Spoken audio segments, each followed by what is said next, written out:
Magandang gabi po sa ating lahat. Ang aking ibabahagi ngayon sa ating daily devotion ay makikita sa 2 Samuel chapter 9 verses 1 to 2. Ito po ang nakasulat.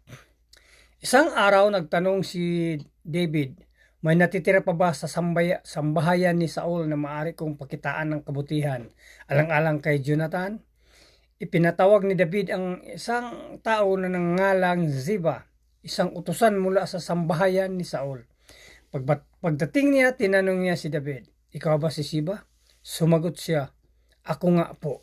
Yun lang po, maraming salamat. Purihin ng Panginoon. God bless. Isang mapagpalang gabi po sa ating lahat. Ang aking pong ibabahagi ngayon mula sa 2 Samuel chapter 9 verse 3 to 4. May nalalaman ka bang buhay sa sambahayan ni Saul? Gusto ko siyang pakitaan ng mabuti ay sa aking pangako sa Diyos. Wika ng hari. Mayroon po si Mephiboset na anak ni Jonathan. Siya po'y isang lumpo, tugon ni Ziba. Saan siya naroroon? Tanong muli ng hari. Nasa Lodebar po, nakatira sa bahay ni Makir na anak ni Amiel. Sagot ni Ziba. Ito po ang magandang balita mula sa ating Panginoon. Amen. Mapagpalang gabi po sa ating lahat. Ang aming babasahin ay mula sa libro ng 2 Samuel chapter 9 verses 5 to 8. Ipinasundo agad ni David si Mephiboset, anak ni Jonathan at apo ni Saul. Nang maiharap siya kay David, siya ay nagpatira pa bilang pagbibigay galang. "Ikaw ba si Mephiboset?" tanong ng hari. "Ako nga po, mahal na hari," sagot naman nito. 7. Sinabi ni David, "Huwag kang matakot, gagawin ko ang lahat ng magagawa ko para sa iyo, alang-alang kay Jonathan. Ibabalik ko sa iyo ang lahat ng lupain ng iyong lolong si Saul, at laging nakahanda ang aking hapag para sa iyo." 8. Nagpatira pang muli si Mephiboset at sinabi niya, "Sino po ako para pag-ukulan ng pansin? Ako'y walang silbi." Maraming salamat po. Amen. God bless. Magandang gabi po sa lahat. Ang babasahin ko po ngayon ay makikita sa 2 Samuel chapter 9 verse 9. Pagkatapos ipinatawag ng hari si Ziba, ang dating utusan ni Saul, at sinabi, "Ibinigay ko na sa apo ng amo mong si Saul ang lahat ng ari-arian ng kanyang lolo." Yun lang po rin ng Diyos. God bless. Good evening po. Ang Bible verse ko po tonight is from 2 Samuel chapter 9 verses 10 to 11. Sinabi ni Saul, "Sige, tayo na, pumunta tayo sa sinasabi mong lingkod ng Diyos." At nagpunta nga sila sa lungsod na kinaroroonan ng nabanggit na lingkod ng Diyos. Sa daan, nakasalubong sila ng mga dalagang sasalok ng tubig. "Narito kaya ang manghuhula?" tanong ni Saul sa mga dalaga. Ang mabuting balita ng ating Panginoon. God bless! So muli po isang mapagpalang araw, no, sa ating lahat. At sa pagkakataong to ay narito po tayo, no, upang magbahagi ng ating devotion, no, para sa araw na ito. At ang itinalaga po sa atin ng ating cell group leader ay ang 2 Samuel, no, chapter 9 verse 1 to 13. Sabi po dito, ang kagandahang loob ni David. Minsan nagtanong si David, meron po bang nalalabi sa sambahayan ni Saul? Gusto kong ipadama sa kanya ang aking kagandahang loob alang-alang kay Jonathan. Nang buhay pa si Saul ay may alipin siyang Ziba ang pangalan. Kaya pinatawag ito ni David. Paglapit ni Ziba, tinanong siya ng hari, "Ikaw ba si Ziba?" "Ako nga po, mahal na hari," tugon niya.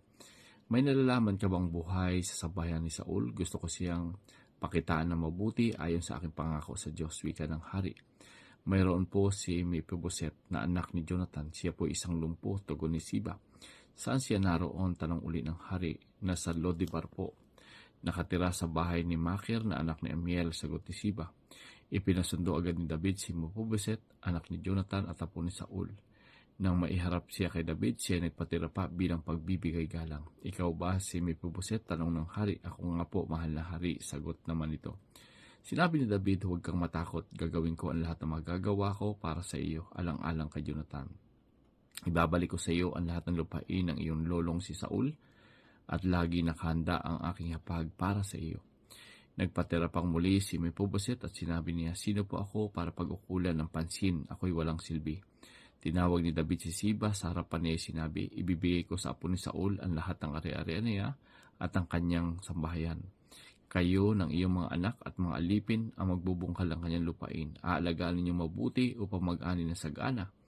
Hayaan ninyong ang sa bahayan ng iyong Panginoon. Ngunit si Mephibosheth ay sa akin sasalo ng pagkain. Ang mga anak ni Siba ay 15 at 20 ang kanyang mga alipin. Sumagot si Siba, masusunod po lahat ang utos ninyong kamahalan. At mula nooy kasalo na ni David si Mephibosheth, parang tunay na anak niya.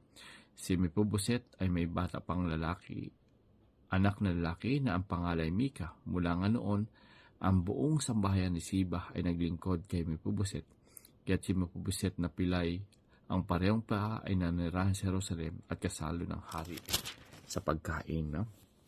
So dito po natin makikita yung kagandahang loob ni Haring David, na dito natin makikita na si Haring David ay tapat sa kanyang pangako kay Jonathan, at higit sa lahat yung pangako niya sa Panginoon na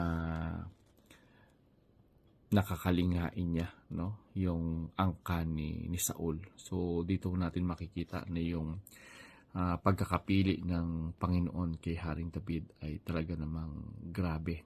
Talagang ang ating Panginoon ay alam niya yung puso ng bawat ng tao. Kaya nga nung pinili ito ng Panginoon, hindi nakabatay base dun sa itsura ni David, hindi nakabatay dun sa panlabas na anyo. Bagkus ay ang tinignan dito ng Panginoon kung ano yung puso na meron si David. At dito mapatunayan natin na talagang may napakabuting puso si Haring David, na sa kabila ng napakaraming mga hindi magagandang bagay ang ginawa ni Saul sa kanyang buhay, nandun pa rin na kinakalingan niya yung angkan ni Saul, at lalong higit kinoconsider din niya yung pagiging magkaibigan nila ni Jonathan. So purihin po yung Panginoon na tayo binigyan tayo ng pagkakataon na tayo makapagbahagi ng ating devotion para sa araw na ito. At tayo nagpapasalamat din sa ating cell group leader na si Smira at si Brother Toto, na tayo ay makapagpatuloy sa pagde-devotion upang sa ganon lumakas ang ating spiritual na buhay. So purihin po yung Panginoon, and God bless everyone.